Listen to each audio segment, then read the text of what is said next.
this computer. Well, hello. This is Phil. Oh, and this is Phil. And this is the Phil and Phil Show.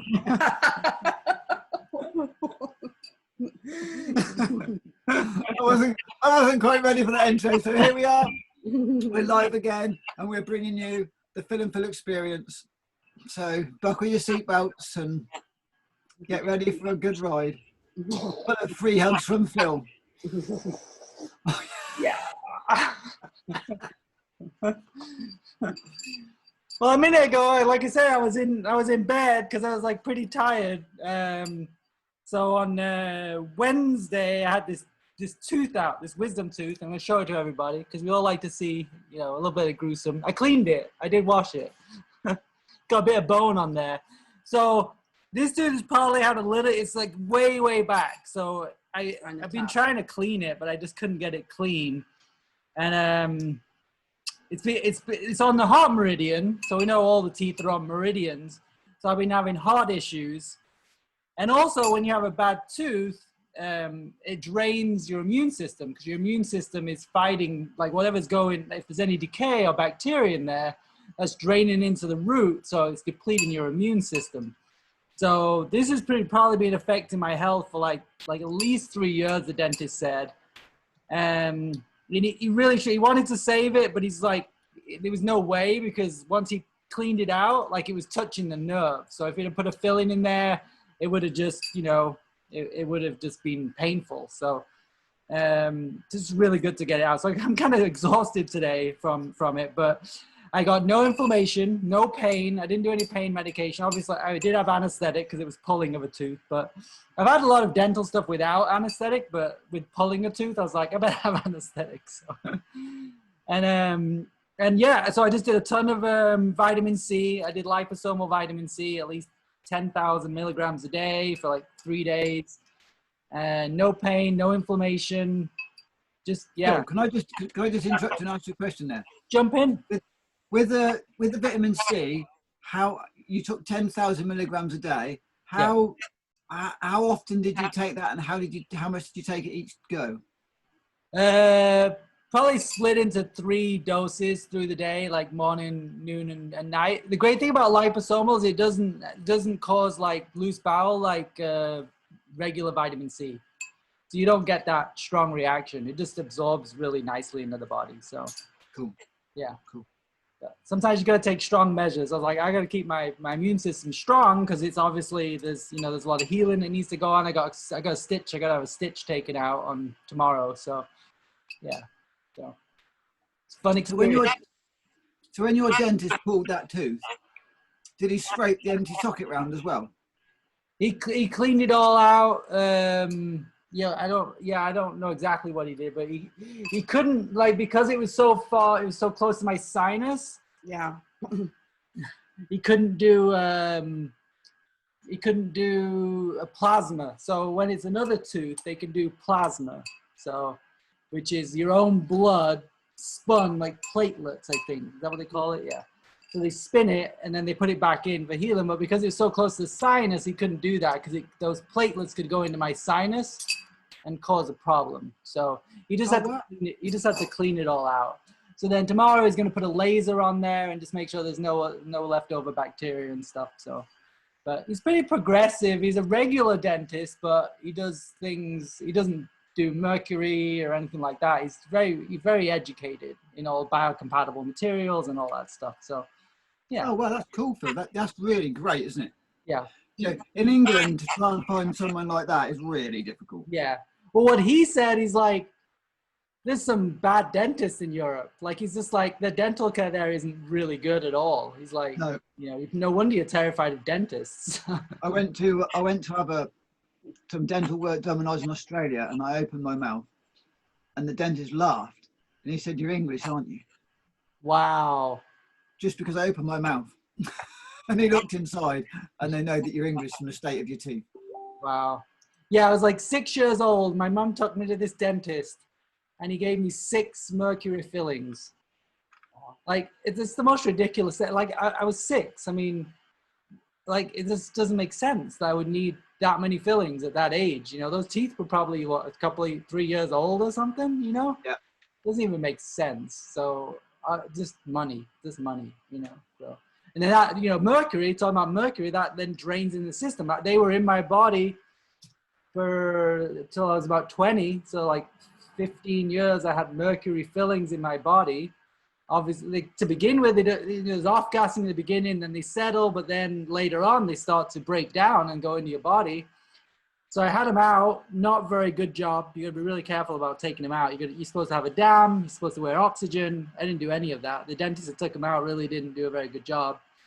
So then I went to see Gabriel to the Tree of Life, and he's like, wow, there's mercury throughout your whole body and your brain. And he put me on that nanocolloidal detox, which is cilantro and chlorella, nanocolloidal, cilantro and chlorella. I was on that for like 6 months to kind of get the mercury out of my body. And you know how toxic mercury is for the brain, the nervous system. So yeah, it's just it's crazy the practices we allow, you know. Well, actually, Phil, in America, it was illegal to use mercury in fillings in about 18, I forget the actual date, but in about 1840, somewhere around there, they actually banned mercury in America. Wow. And due to the cost of it, and because it was seen as being too dangerous. But due to the cost and all the rest of it, they brought it back onto the market again. That was actually on my mate's website, that whole article written about. Wow. About that. It was actually on Philip Weeks' website, but I think he's taken it off. Mm-hmm. Oh, Philip Weeks? Yeah. Okay. Yeah, he used to work with 2 really good dentists, but the one dentist's gone back to Egypt now. And the other one's up in Huddersfield. So I think a lot. Oh, I don't know if you saw. There was some article out there about just more about dental. There's a lot of dental energy on the planet right now because a lot of dentists are saying I've got this new term for people. They call it mask mouth. So people because they're wearing masks all the time, they're not properly exhaling, you know, the gases that are supposed to leave their mouth. So they're actually coming out with really bad breath. And bad breath is then, you know, bacteria is not like, you need that exchange of air. We need to not be covered up. So then they're getting more decay because they're wearing a mask all the time. So there's a lot going on with it. There's a lot of stuff we don't even, you know, touch on about the masks. So. Yeah, right. I mean, that's quite a serious thing, isn't it? Mm-hmm. But yeah, I mean, like stuff going on in the mouth is critical, and there's a lot of stuff that goes on silently. So like this tooth wasn't really hurting, so there was no pain. So we've really got to try and tune in to what's going on in our bodies. And sometimes there's a lot of places where people have got sick, and it's dental work, like bad dental work, bad root canals. I don't know how we got onto tooth. We're talking about tooth a lot today, but you know, so. Well, we got onto teeth because that's your big deal this week. That's my big deal. Yeah, that's. Phil, let's talk about the fact that wisdom tooth was sat on the heart meridian. Right. But let's talk about how now you've had that tooth out, you realise how that's been causing you problems. Do you want to talk about how that manifested for you in an illness, as an illness? Right. Well, I mean, I definitely think it's part of the whole puzzle. This is going back like at least 3 or 4 years. It was 2016 when I started to get like the tachycardia, or SVT, supraventricular tachycardia, just like this raising of the heart rate. And like all of these things are like connected on so many levels. That was a challenging year. It was stressful. Like there's just like everything's connected. Like whether it's a pain in the back or the tooth or the leg, like we can't separate the physical from the emotional, from the spiritual. That it's like this continuum, right? So like was it the chicken and the egg? Was it the tooth that went bad first? Or was it like a really stressful year? Or, you know, was it because, you know, Jameis died like at the time and I was there, like which came first? So, Yeah, but on the physical level, yeah, a tooth did decay and is on the heart meridian. So then that's going to stress out my physical heart. But my physical heart was stressed because on the emotional level, I was having a really stressful year at the time too. So it's like, it's like this continuum. Yeah, cool. So can you talk about the so-called kind of heart illness that you had with it? Can you talk about those symptoms that you had, Phil? So yeah, the supraventricular tachycardia. So when this was happening, it was happening. So it was in 2016. It still happens. It's been happening occasionally. More recently, which made me think that this tooth got worse. But anyway, so what it is just randomly, and the doctors don't know. You know, they say it's just a thing they can fix, but the heart rate just like no reason that they can figure out. The heart rate just shoots up to like over 200 beats per minute, 220, 230, and it just stays there. And the time that really got, I was like, oh shit, I gotta like find out what this is. It was up there for like 30 minutes. I was on a bike ride. I was out. I had to get home. I was starting to get dizzy, and I managed to get home, and it finally calmed down. And I've learned ways to calm it down, like vagal maneuvers. I put ice on my neck, and it tends to bring it down. So there's different ways to bring it down. So anyway, so I went to a cardiologist because it's like, well, that's what they do. And I was like, I'm not going to do what they recommend, but they can, doctors are often very good at diagnosis. So it's like, let's find out what this is. And they had me on this heart rate monitor, which is like this thing that went around I held this, there was like a unit, and then it had a chest strap. No, it was actually pads. So they had like 6 pads.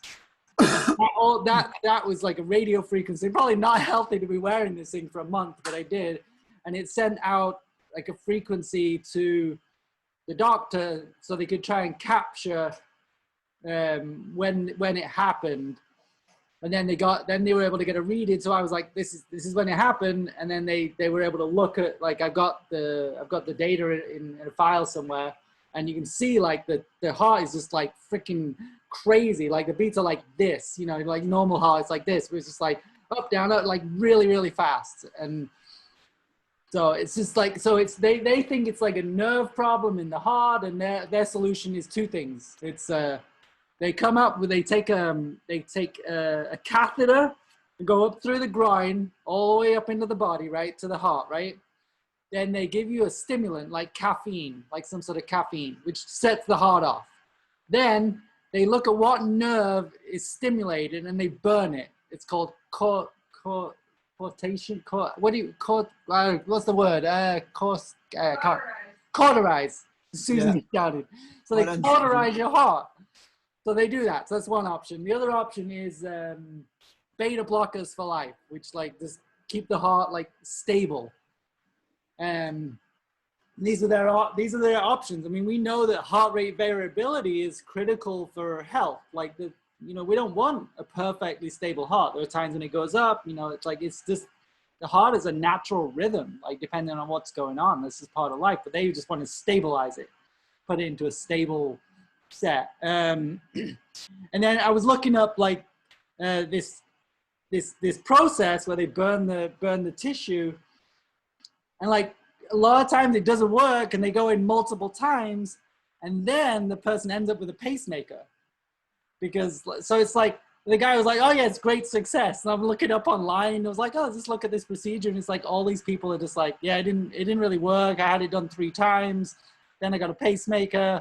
And again, that's like make the heart like a perfectly stable thing, so it's just crazy. And then, and that's like the doctor's approach is like, everything must be the same. I mean, I was in an ICU ward. Like I saw somebody leaving their body, and the doctor's obsession was everybody in there had to have the same heart rate, the same blood pressure, the same oxygen levels, like, and they wanted everything, and they were just looking at numbers. Like they were like, everything's got to be the same. All these people are got to be the same. Susan has a relative who was in the hospital, and he went in for something else, colon thing. I don't remember what. But they gave him some drugs and it messed up his heart. Like, so they gave him other drugs to bring it back down, and then they couldn't do it. So even though he went in for something completely different, he left with a pacemaker because his heart wasn't in alignment with their numbers. Like, it wasn't the same as everybody else. You know, it's just like, Wow. crazy logic of the medical industry. It's like, this all needs to be the same. We're going to use the same protocols for everybody. I mean, we're seeing it in this, you know, with everything, with the situation today with the virus. You know, it's like, nope, there can only be one approach.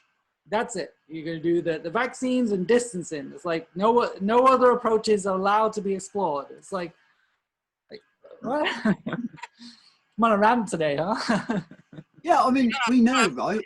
We know that for viruses, vitamin C, vitamin D, and zinc work exceptionally well every single time.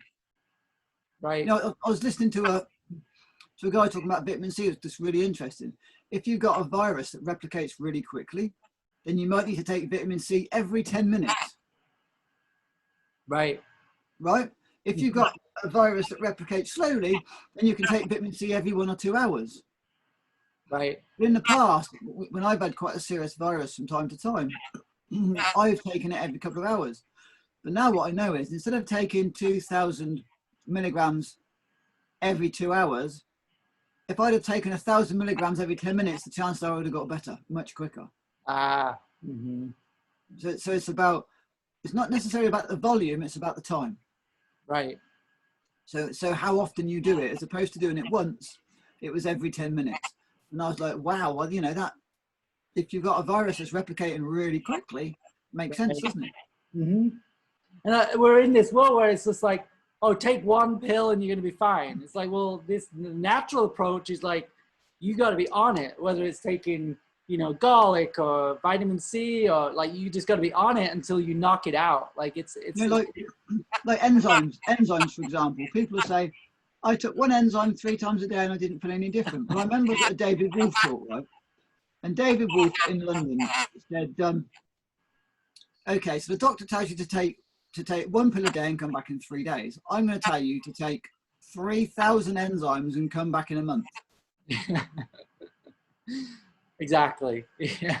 You know, and that's, I know when I did some enzyme therapy, I did 100 capsules a day. So I took 1,000 capsules in 10 days. Right. That changes stuff. Mm-hmm.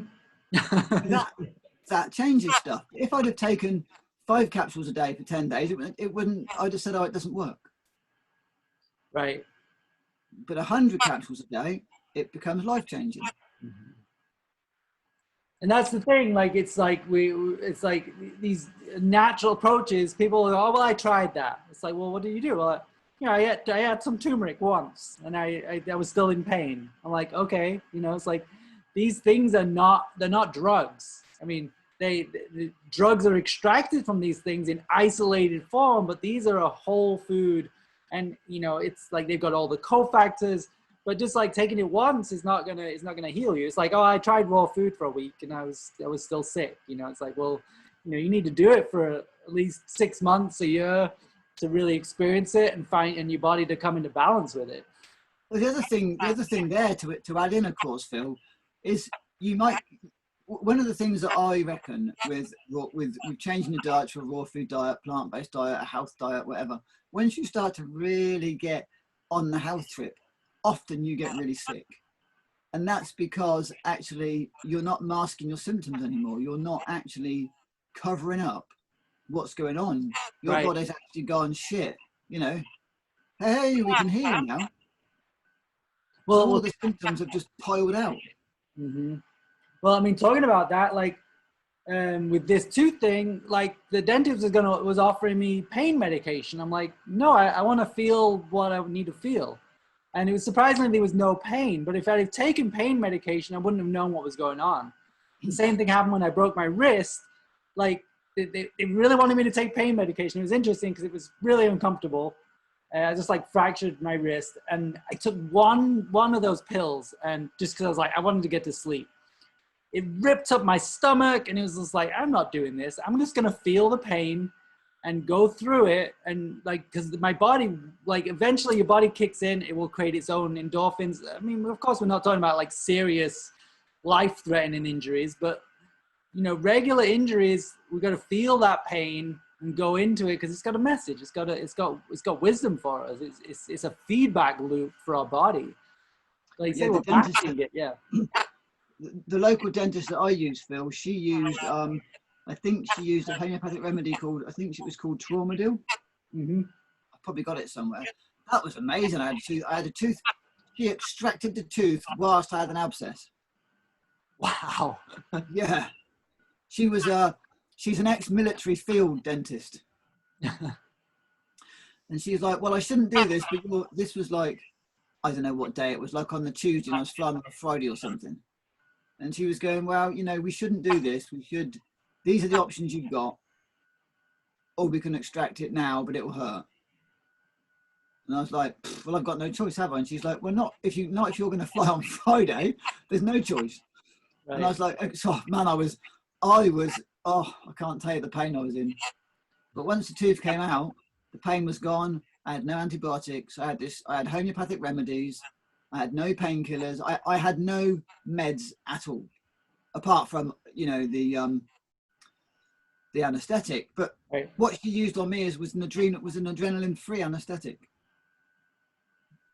So that's interesting. But yeah, afterwards, no painkillers, no nothing. Healed within, well, almost minutes.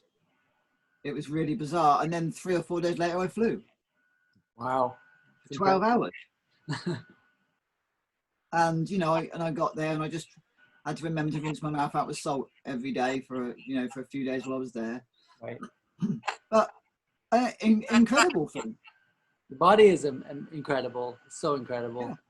Once we start feeding it some decent fuel that isn't causing inflammation, then the body starts to do things that people don't realize are even possible. Right. And this whole, like, they throw painkillers at stuff, throw antibiotics, and it's like those have a very small place. Like there's you know, maybe there's times you get some sort of intense parasite or something in India that and maybe you might need an antibiotic then. But in, you know, regular day to day, we don't need these things because they cause devastation. Like this overuse of antibiotics, like it's just destroying the intestinal flora that protects our body, and like it just shreds it, and it's like our body becomes weaker. We are mostly bacteria and viruses. Like that's who we are. Like most of our makeup is these. It's our brain, it's our nervous system. It's like it creating neurotransmitters in the gut. Like and we're bombing it with these antibiotics, anti-life, you know. Yeah, right. So biotic is life. So yeah, absolutely, it's antibiotic, it's anti-life. You know, let's give our bodies anti-life to create wellness. Right. Fuck me, man, that's mental. Right. You know, like this bloody silly virus. Let's create health. Right. Let's create a healthy body that can deal with it. You know, let's start focusing on health. Let's focus on what can we do. What can we do? We can take nano or colloidal silver for any illness. You know, we can use homeopathic remedies for any illness. We can take vitamin C. You know, like if you get a really bad virus, take 1 milligram of vitamin C. 1 milligram.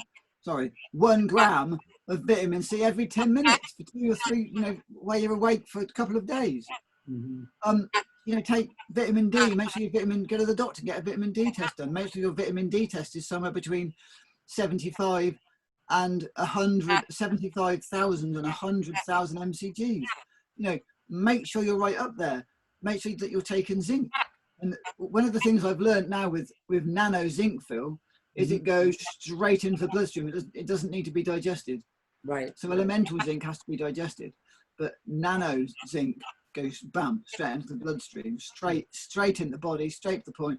It's just phenomenal. You know, let's just look at all the other fruit, vegetables, nuts and seeds. You know, let's look at what we can do. Then let's remember detoxification. You know, let's look at fasting. if animals are sick, right, they fast. Just rest. They go to bed and they Take rest. themselves off. They do nothing. They, you know, an animal doesn't even drink water. They just go and they hide. Some are on their own where they can just be still, be quiet, and do nothing, and they heal. Well, David, they heal, die. David Wolf has a quote. It's like, nothing is better for pain. that's it. Nothing is better for pain. As in, do nothing, rest, sleep. The body will heal. Yeah.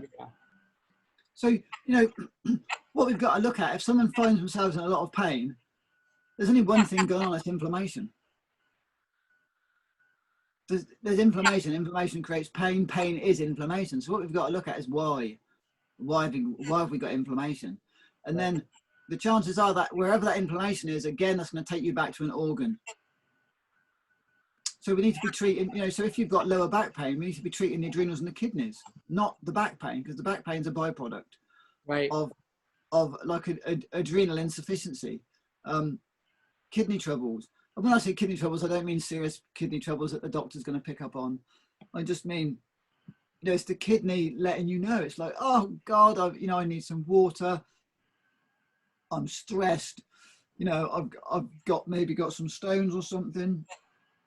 But, you know, let's learn to support our organs and our glands, you know. So take kidney herbs, take adrenal herbs, take liver herbs, you know, the number one thing actually for pain, Phil, is proteolytic enzymes.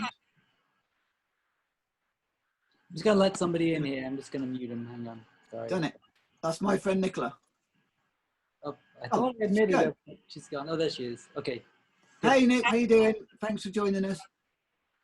You can use your chat box. You can use your chat box, Nick, if you want to say hello. So yeah, I mean, like you kind of tapped on what I was going to like say is like this whole virus thing is like everybody's focused on the symptom. It's the same. It's that medical model. It's like, let's focus on the virus. Let's focus on the symptom instead of like, well, why do we have this symptom? Why are people getting sick all over? Why are people getting sick? Why do we have an epidemic of heart disease and cancer and diabetes and asthma? Like why is this going on? Instead of going, well, look at this problem. We need to fix this problem. It's like, well, the solution is, what's the root cause of it? You know, like the root of my tooth, you know, what the root cause of part of my issue is that, you know, it's like going back to like the root, and the root is, you know, our Western diets, like they're a mess. So we're not connecting with herbs and plants and the earth and the elements of the sun and the water and nature. You know, we've disconnected from that, and that's step one, is to reconnect with our bodies, reconnect with nature. Yeah. Yeah, absolutely, Phil. You know, it's like, you know, that thing that you know, we were talking about what we were going to talk about on the show until obviously your tooth issue came up. So what we were going to talk about on the show after we had our last show last week was, you know, the main thing was going to be compared to what, right? So for those people that are on a mainstream sad American or sad British diet, is, you know, and you want to change it, right? You're fed up with being bloated, with being white and pasty, you know, you're fed up with being sick, you're fed up with brittle nails or dry hair, or, you know, you're fat, you're overweight, you're sluggish, you're slow, whatever it is. So, you know, let's just take, I mean, me and Phil are both vegans, right? We're both plant-based. So let's just take, for instance, someone that's eating crap meat from the supermarket that's cheap, right? It's cheap for a reason. The animals are treated out of life. They're treated, you know, really meanly. And so what can you do next? Well, the next thing is, instead of going for that cheap meat, go for organic meat, go for grass-fed, go for wild meat, go for free range meat. Do you know what I mean? Then your health gets better, the animals life's better. And then, so you've got conventional, then you've got free range, then you've got grass-fed, then you've got organic, and then after organic, you've got biodynamic. And I guess, oh, you know, the ultimate, if you're going to eat an animal, the ultimate is wild, because it's had a wild free life, and it doesn't go to the slaughterhouse. It's just bam, it's done, it's dusted, and it's over. You know, and therefore in that quality of meat, you haven't got the stress. And as for roadkill, guys, don't go pick up roadkill. It's horrendous because it's full of stress. It's just full of stress. And I don't know if you know this or not, Phil, but when an animal's killed, its natural reflex is to fill its body full of piss. To break, to help, that's the rotting process. Wow.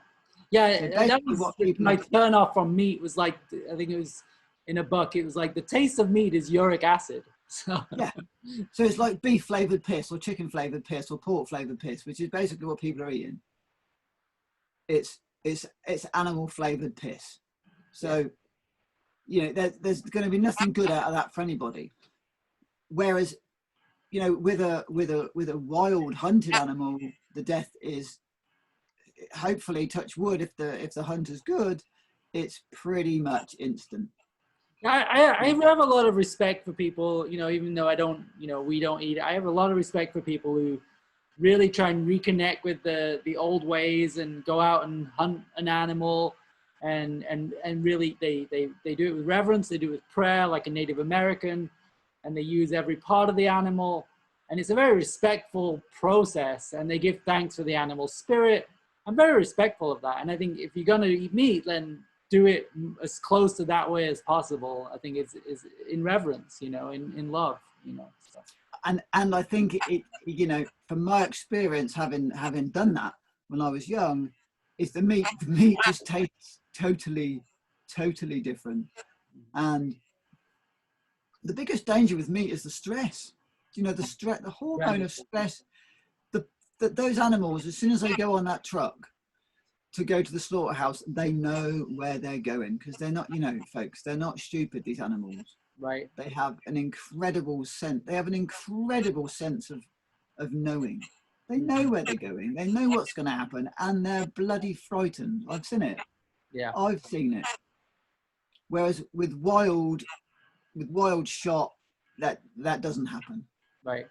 You know, roadkill normally is horrendous because, of course, it's had a horrible accident. So the stress hormones in that is just, it's horrendous. You know, I know people think they're doing a good thing and they're doing it, you know, they're doing it justice and all the rest of it, but you're doing yourself no justice at all.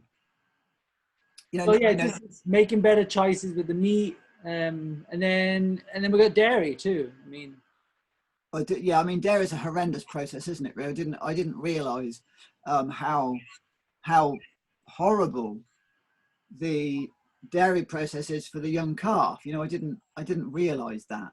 Like all the boy calves are taken away and killed, or they're stuck into little crates and made into veal.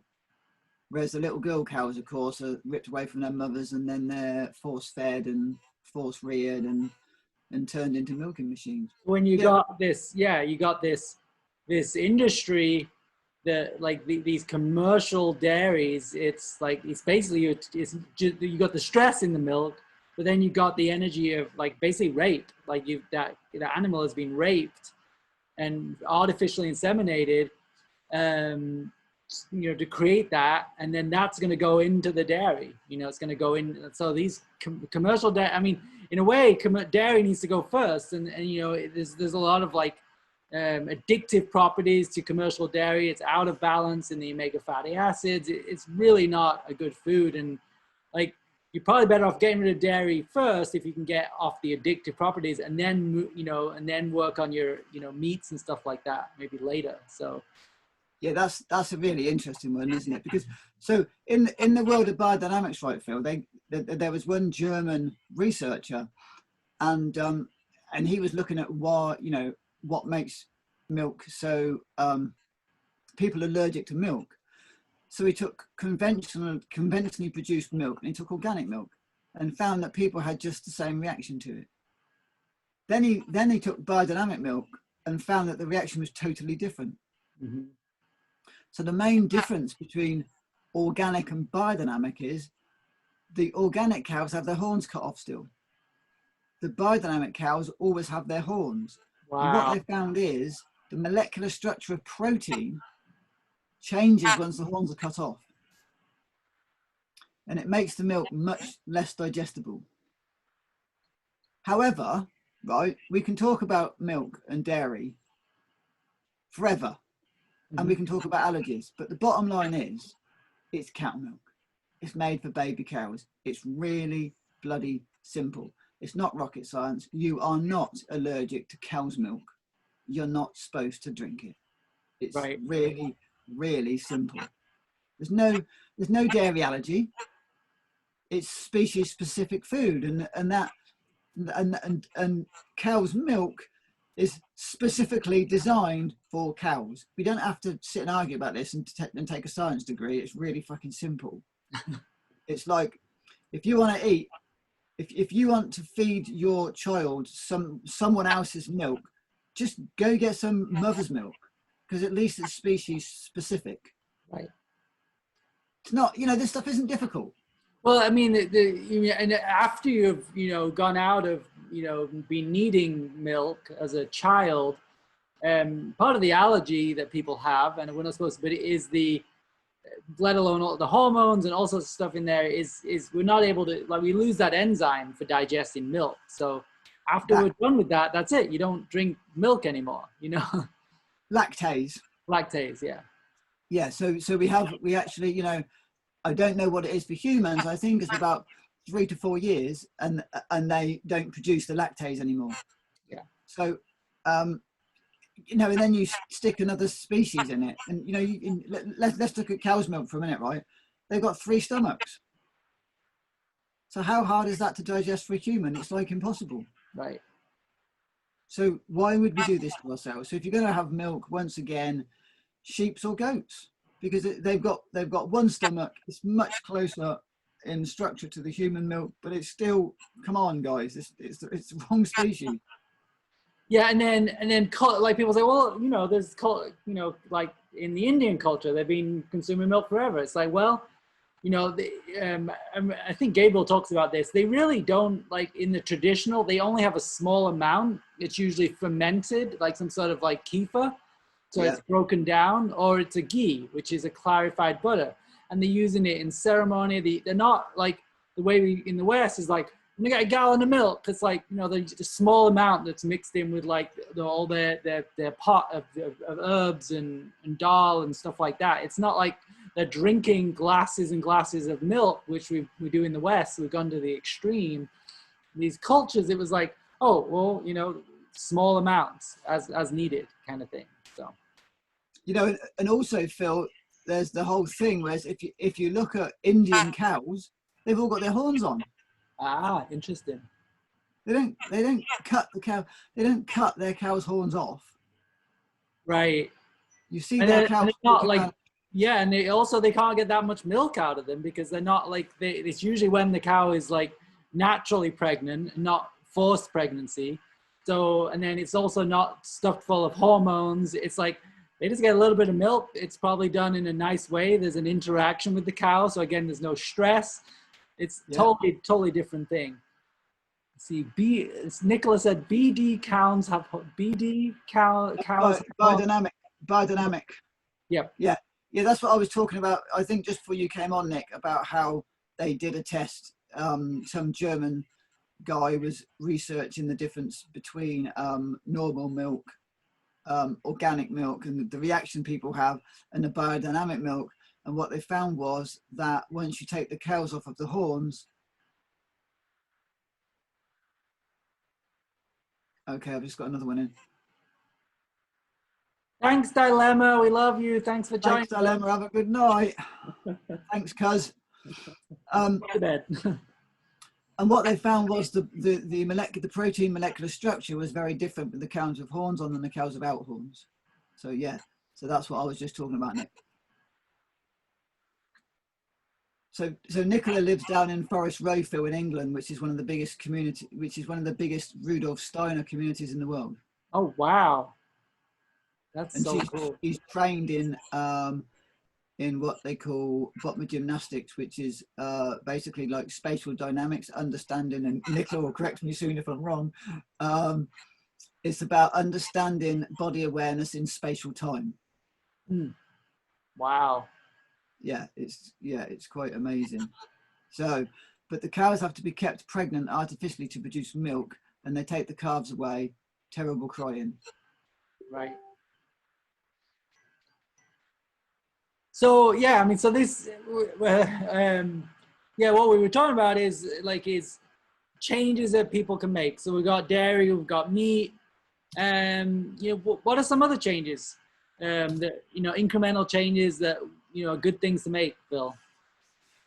So I think things like, let's look at normal potatoes and sweet potatoes. Let's just look at sweet potatoes are much more digestible. So it's a great changeover. And something I learned recently is the variety of sweet potatoes. I didn't realize there's like hundreds of them. Mm-hmm. I know there's white ones and orange ones and purple ones, but within that as well, they're basically the same as white potatoes in the fact that there's some that are great for chipping and boiling and whatever. So if you taste an orange sweet potato and you don't like it, don't give up. Some people find them too sweet. Don't give up. There's other sweet potatoes, and it's a great source of progesterone, especially for women. Sweet potatoes every day, great source of progesterone. The progesterone balances out the estrogens, so it's a great food. Things like yams, right? Yams are amazing. This is kind of the things that I went on to. Get rid of mass produced shitty rice. Organic. Swap. If you guys can afford it, swap the budget range for the organic range. Swap things like cheap crap coffee for organic. If you're going to buy organic, go for high altitude coffee, because organic high altitude coffee doesn't have mold.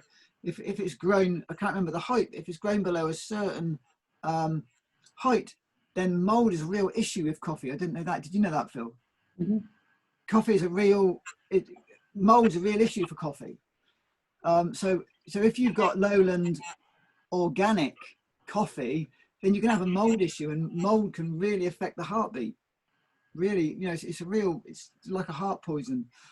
And if you want to come off coffee, there's actually loads of alternatives. But remember, guys, I'm not saying that the coffee substitute tastes like coffee. It doesn't. It's a coffee substitute. It's like saying carob tastes like chocolate. It doesn't. It tastes like carob. It doesn't taste anything like bloody chocolate. Does it, Phil? No. So you're having a substitute because it's a substitute, not because it's the same thing. Yeah. But there are, there's lots of all. That's what I did. I went on to lots of different. Add seaweed to fertilize your blood. It's really good. To fertilize your blood. It's really I like that. So also, Nicola is a macrobiotic master chef. Excellent. So she really understands about balancing foods and stuff. Yeah, I love seaweed. So also seaweed. Yes, here's another top one. Add seaweed into your life. Seaweed. What's your favourite seaweed, Phil? Dulse, I think. It's gotta be dulse, hasn't it? Yeah. Yeah, dulse is my favourite as well. But Irish moss. I'm going to ask Nicola. Nicola, can you write in the chat box for us what is your favourite seaweed, please? So things like Irish moss is amazing. I did again. It's a seaweed. Bladderwrack, amazing. You said a word right there. You're like add in, and that's a great concept that we love. Is like start adding things in. Sea spaghetti. She said. Yeah. Nicholas said sea spaghetti. Mm-hmm. There's a few different types of sea spaghetti, but Nicholas, in the winter, Kay and I sometimes have sea spaghetti, and it's really, for those people that want a really kind of meaty dish. When I say meaty, I don't mean animal meat, but meaty as in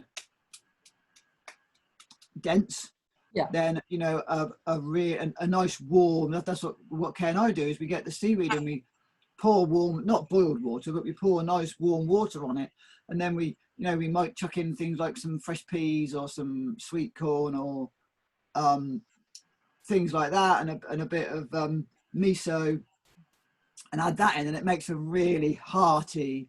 The Cornish Seaweed Company has great seaweed. Yeah, thanks, Nicola. They certainly do. Yes, seaweed. It's such an underrated product. And you put seaweed in, you don't need salt. I put seaweed in my smoothie. I put dulcin fill, and of course that's packed full of wholesome salt. Sprinkling seaweed on add seaweed onto your meals. Add miso. Miso is a great. It's another good one, especially the raw chickpea miso. What's your favorite add-in, Phil? I spirulina. I put spirulina on my salad. Yeah. So spirulina is a blue-green algae, and it's great about protein. Yeah, 60% protein, I think. I think it's 60 to 70%. Yeah.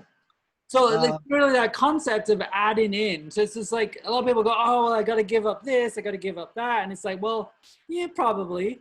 But how about start adding in variety and abundance? Like really work hard to make, the vegetable section of the supermarket, make that your foundation. And like, okay, you eat some, processed foods, or depending on where you're at, like you maybe eat some junk food occasionally. Like it's okay. Don't worry about it. Like what's your foundation? Like that's critical. And if you slip up occasionally, don't beat yourself up. Like, oh, what can I add in? Like, can I keep adding things in? And don't go, oh, I did that today. That's it. I suck. It's like, no, just go and drink some more water, or have an apple. Like just like start to add things in and celebrate what you're adding in. Celebrate those things that you're doing. Like you're bringing in a juice. It's like, oh my God, I drank a juice today. I did so good.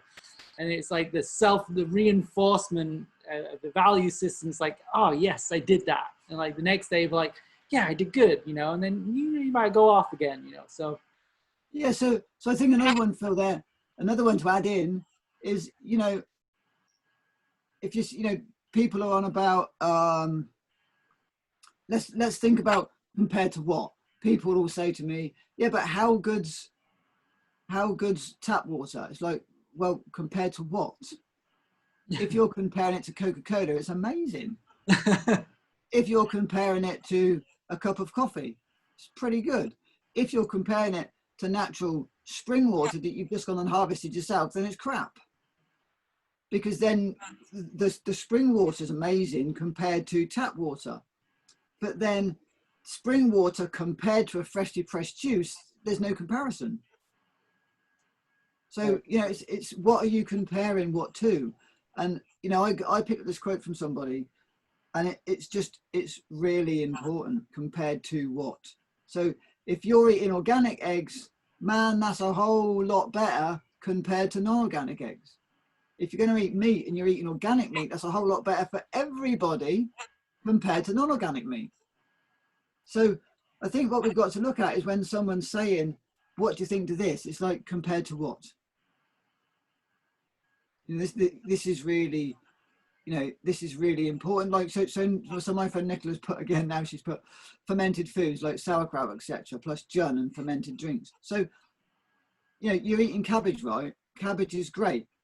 But compared to sauerkraut, it's nowhere near. So sauerkraut's amazing compared to cabbage, but cabbage compared to a burger is amazing. So what are you comparing it to? And I think that's really important when you're asking anyone a question, whether you're answering any questions or whether you're judging yourself.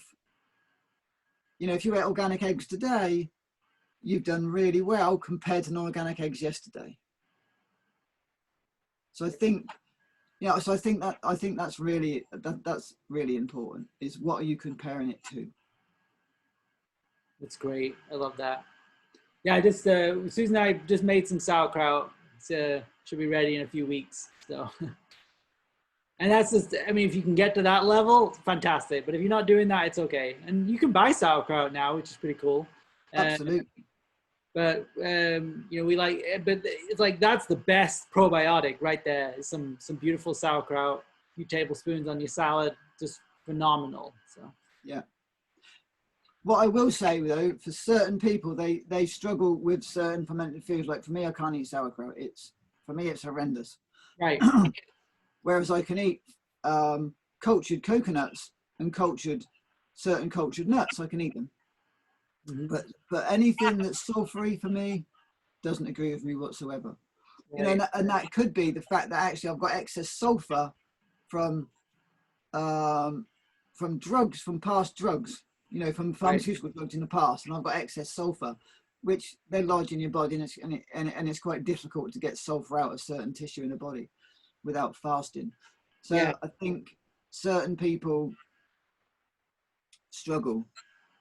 You know, and in general, you know, cabbage is renowned, isn't it, for being hard to digest. So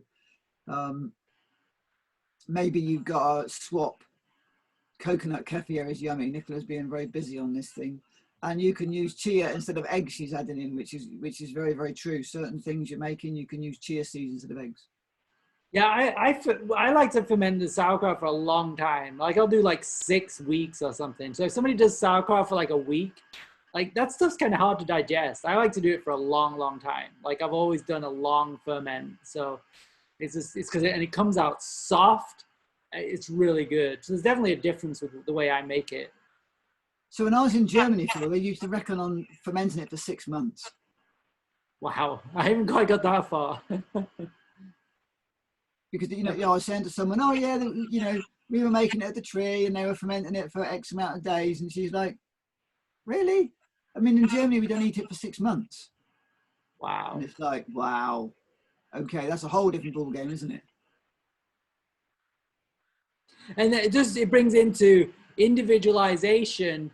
And individualization is such a wide topic. You've got just like, okay, biochemical individualization, but then you've also got cultural individualization. You know, you've got drugs that you had in your body that have now causing a reaction to cabbage. And so that really comes down to, that's why it's really important to start adding foods in. And if a food works for you, great. If it doesn't, you know, you might need to not stop it for now, but later you might be able to handle it. So it's like, it's just different phases of your life. And it's really important to just really learn to listen to you, try and listen to your body. And it's going to take time because, you know, we've not listened to our bodies, you know, often, and we're going to slowly start to listen to our bodies. What does it want right now? And a lot of times I'm like, well, I was craving, you know, chocolate cake or something like that. And it's like, well, you know, maybe you're craving that, or maybe that was like, maybe you needed to go take a nap, or you needed to rest, or maybe you're feeling emotional right now. So it's like, again, it's like everything's tied together, the physical, emotional, spiritual. And it's really like learning to listen to your body. What does it want right now? It's like, did I drink some water first? Maybe I just need to take a nap. You know, I got up this morning, I was feeling tired. So I was like, all right, I'm just going to go lie down, take a little bit extra rest before I get on the show. You know, my body's obviously stressed, but I could have like ate something to stimulate me, but I was like, no, I'm just going to go rest. You know, like I need to rest right now so I can be fresh and come on the show fresh, you know, So also, Phil, Nicola's just added, umbushi plums are pickled for 3 years, as is miso. Yeah. So yeah, that's you know, amazing, isn't it? Right. Yeah. Yeah. So adding in, so remember, add in and compared to what? What are you comparing what to? You know, it's like, yeah. That's what we've got to remember, is compared to what. And you know, if you take one thing out of our show tonight, stick some seaweed in. You know, buy some seaweed. Mm-hmm. Get yourself even, you know, I quite like cut little nori sprinkles. They're great on your salads. Mm-hmm. Add some spirulina in. You know, go from commercial produced eggs to free range eggs or organic eggs. You know, like if you're eating bread's, you know, bread's actually a horrendous food for human beings. It's great as a survival food. So, you know, if you're in trouble and there's nothing else, bread's fine, so it'll keep you alive. But if you want to thrive and be healthy and you're eating bread, you know, if you've got health issues and you're eating wheat, just look at the wheat.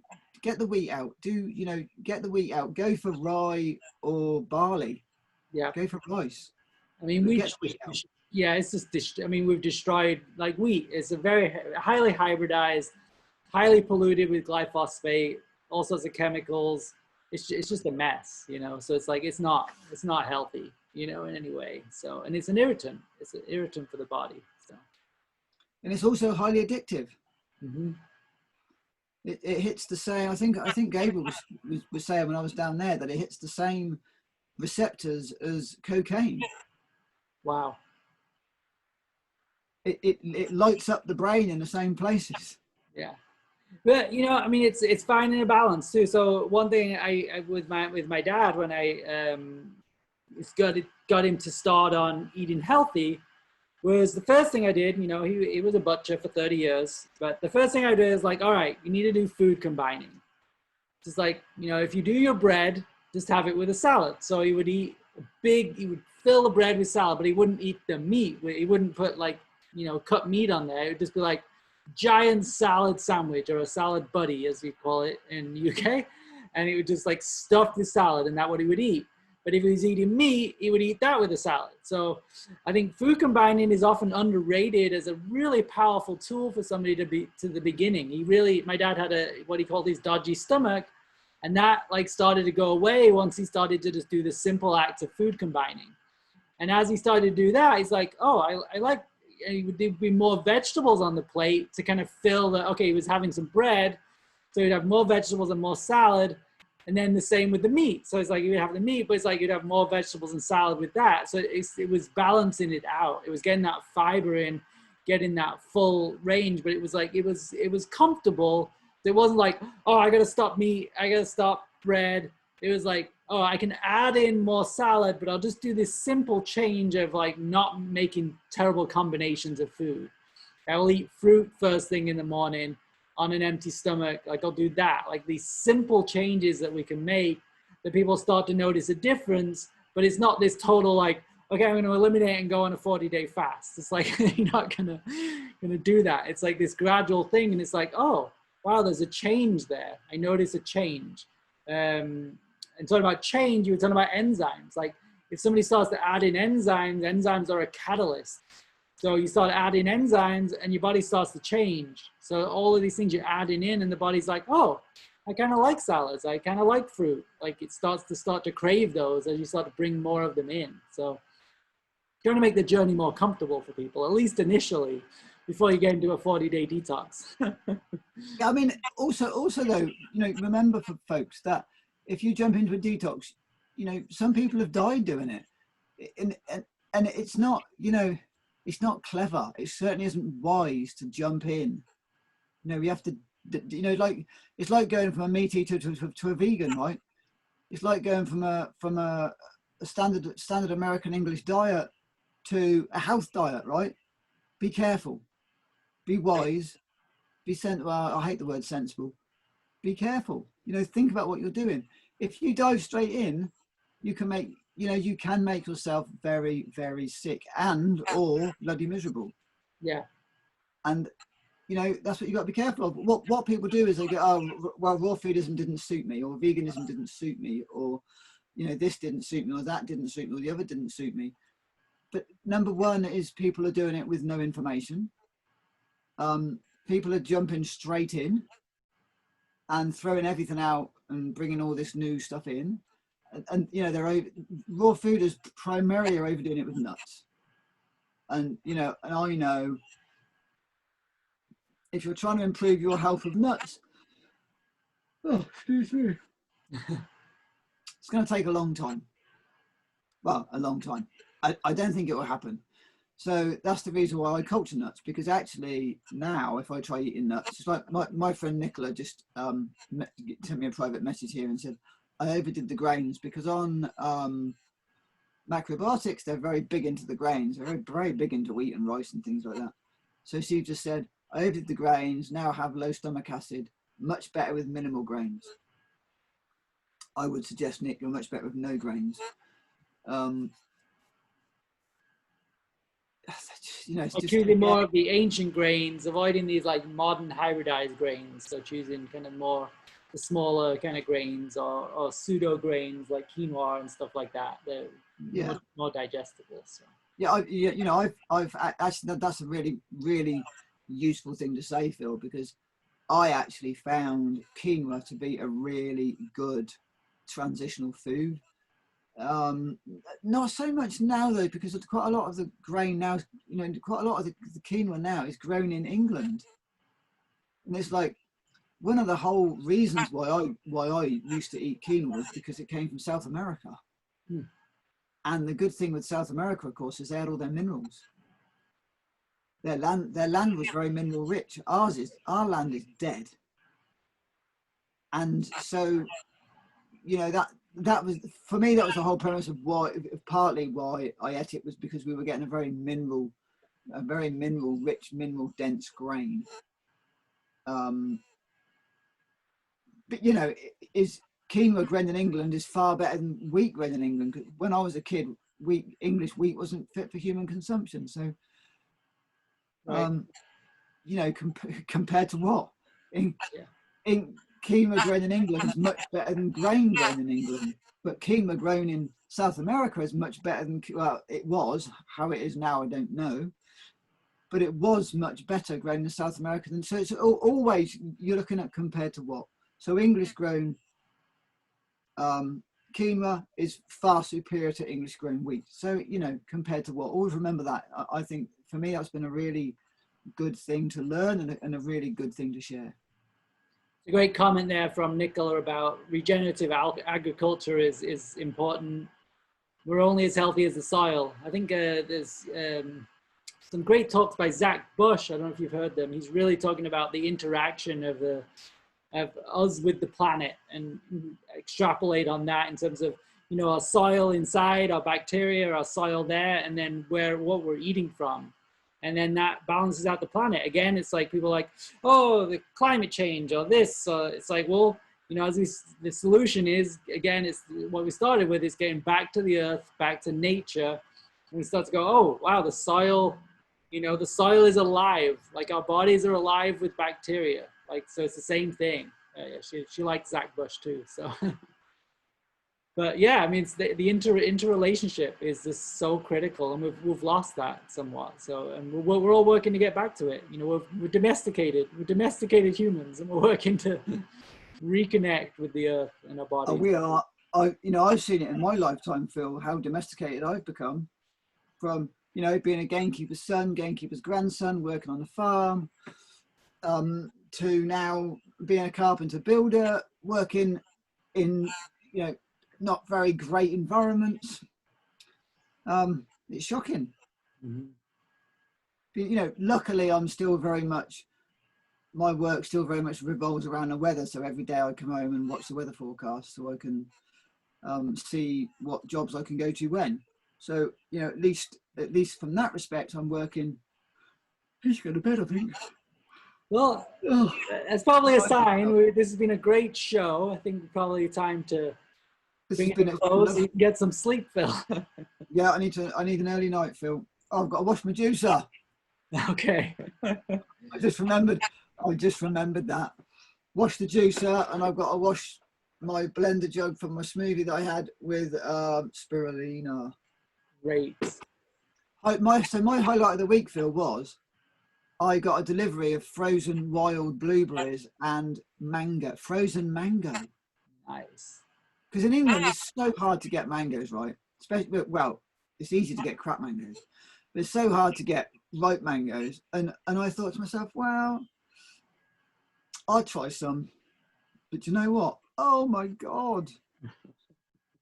It's just, they are absolutely incredible. So I reckon, you know, frozen mango has to be frozen, freshly picked, ripe, momentary ripe mango has to be way superior to a mango that's been off the tree for weeks, right? And then isn't ripe. And if you try and ripen it, they rot half the time, right? So I was going through my thing of, oh, I don't like frozen anything, but compared to what, right? a freshly tree ripened picked mango is the best. So then what? So then I have to think about, so a half ripe or non-ripe mango that's been plucked off the tree, stuck in a box and shipped to me, that then gets to me, might be ripe, might not be ripe. Then I have to sit it in the window or on the table or whatever for a week to ripen. What's left? Right.